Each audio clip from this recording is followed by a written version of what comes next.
ইসলামে একটা কথা আছে যে যারা কথা দিয়ে কথা রাখে না তারা মুনাফিক। আর এই মুনাফিকদেরকে আল্লাহ কখনো মাফ করবে না।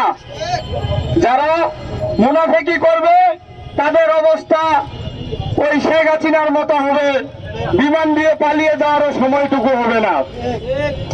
যে জুলাই গণ অভ্যুত্থান না হলে মাননীয় প্রধানমন্ত্রী জনাব তারেক রহমান, আপনি 17 বছর লন্ডনে ছিলেন, এদেশে আসার সেই মূল কারণে জুলাই আন্দোলন। এই জুলাই আন্দোলন না হলে আপনি এদেশে আসতে পারতেন না কখনো। এটা আপনি ভুলে যাবেন না।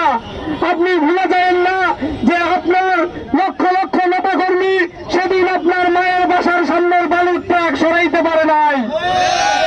অতএব এই জুলাই সনদ রায় এবং গণভোটের রায় বাস্তবায়ন নিয়ে কোন তাল বাহানা করলে এদেশের ছাত্র জনতা, সাধারণ মানুষ মানবে না।